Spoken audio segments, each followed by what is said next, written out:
Aliança de sangue na Torá. O sangue é um elemento central nas escrituras sagradas de Gênesis a Apocalipse. Na Bíblia hebraica, que muitos conhecem como Antigo Testamento, o sangue aparece com o poder de tornar impuro e também de tornar puro. É no sangue que está a vida. O sangue derramado no solo pode clamar ao céu. Implicitamente, o sangue aparece quando, após o pecado de Adão e Eva, Adão e Havá, Deus cobre o casal com a pele de um animal, substituindo as folhas de figueira, tendo sido necessário que o animal fosse morto para a utilização da sua pele como cobertura. O ser humano no Éden estava nu, mas não se via nu, porque o corpo original era um corpo de luz, tal qual a face de Moisés ficou quando subiu ao topo do Monte Sinai para receber as tábuas da lei.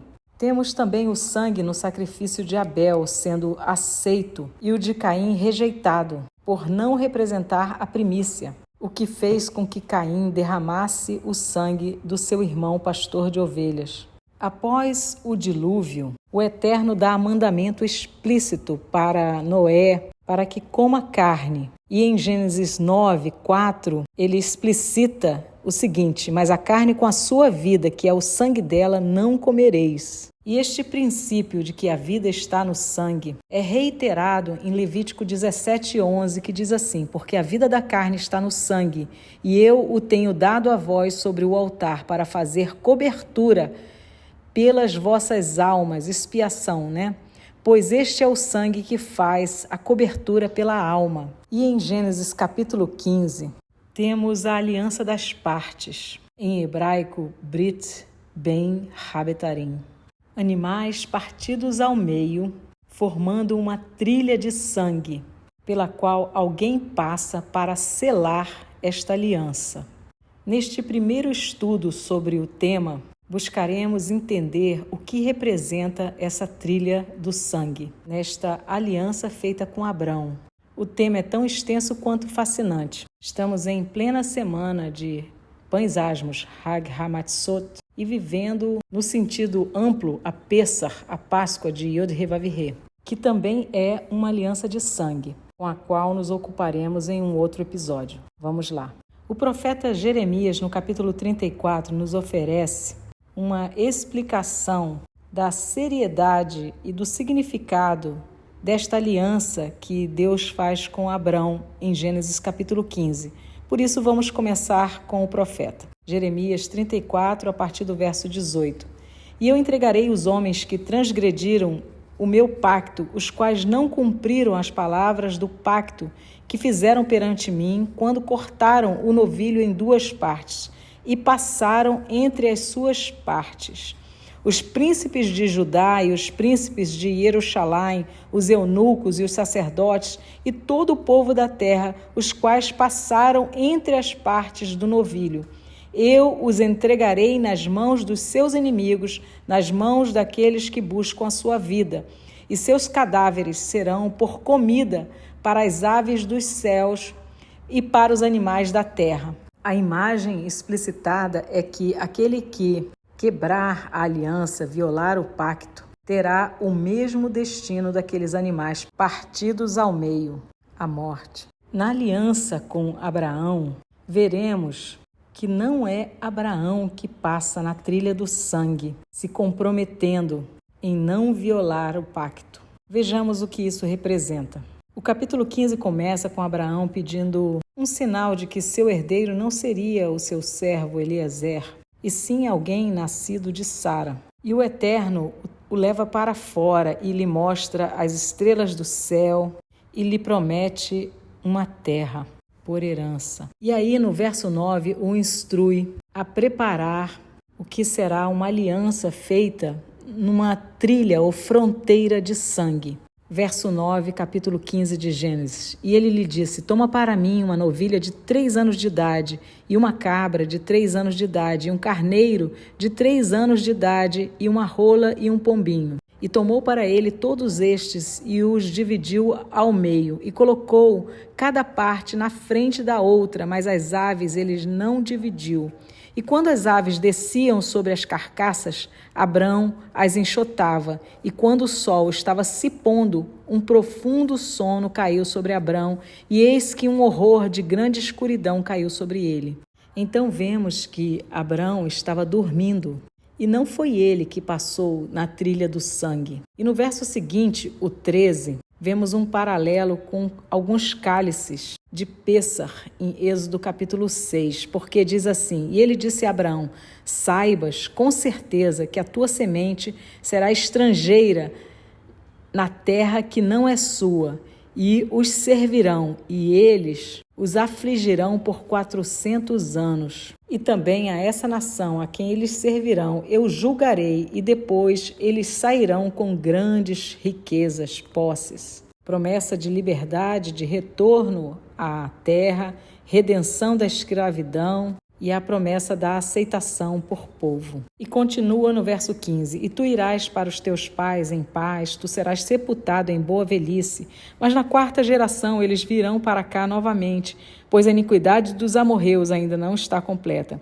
E aconteceu que, quando o sol se pôs e ficou escuro, eis que um forno de fumaça e uma lâmpada ou tocha acesa passaram entre aqueles pedaços. Mesmo dia, Yod-Hê-Vav-Hê fez um pacto, uma aliança, uma brit com Abrão, dizendo: a tua semente eu dei esta terra, do rio do Egito até o grande rio, o rio Eufrates.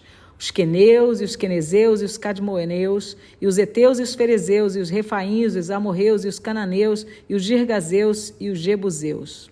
Em nossa cultura, os contratos são assinados e consequências legais atribuídas a partir da verificação das assinaturas. Nos tempos bíblicos, no Oriente Médio, nos tempos bíblicos, o que acabamos de ler é um outro modo de assinatura de contrato, vigente naquela época, a trilha do sangue.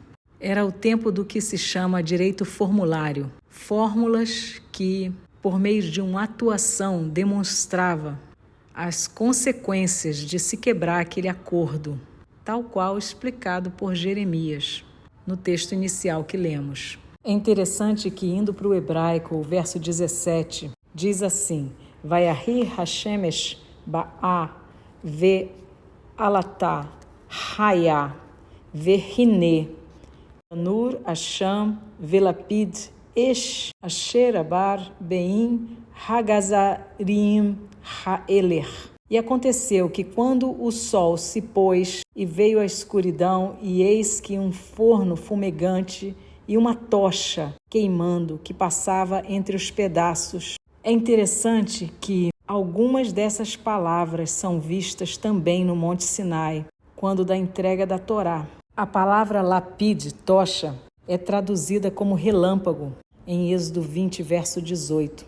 E daí se tira que é o próprio Deus, ou o braço dele, o Mashiach, pelo qual ele age no mundo, que passou entre os pedaços e assinou esta aliança com Abraham e seus descendentes, válida até hoje e viabilizada pelo Filho, o Mashiach prometido, HaMashiach, Yeshua. Esse aqui é o Evangelho puro e claro. As promessas feitas a Abraão de uma descendência e uma terra foram seladas com o Mashiach, que através do seu próprio sangue pagou o preço e abriu o caminho desta aliança de sangue para nós. E nesta aliança, a pergunta que Abraão fez é a pergunta que ecoa em muitos corações: como saberei? E a palavra diz que Abraão creu. Cabe a nós crermos, recebermos e vivermos com confiança e fidelidade as promessas, pois o garantidor é o lapid enviado pelo próprio Yod-Hê-Vav-Hê, o Deus de toda a terra, o Deus de Abraão, Isaque e Jacó. E é nesta aliança que nós temos desenhado para nós que o garantidor da trilha do sangue é o próprio Deus, através do seu filho lapid, a tocha. E a parte que nos cabe é aquela que Abraão desempenhou: ouvir e atender a palavra de Deus, entendendo que Ele é bom e fiel e justo, e que nós também precisamos e devemos ser mas não é a nossa humanidade, como não foi a de Abraão, que garantiu esta maravilhosa aliança de sangue, de herdarmos uma terra, sendo descendência de Abraão.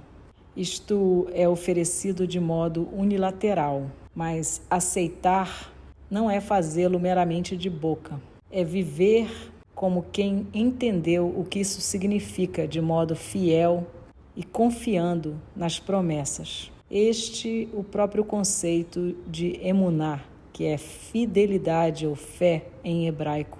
Nosso próximo estudo será sobre a fronteira ou limite do sangue na história de Davi e Golias e o que podemos aprender sobre aliança de sangue naquela história. Shalom!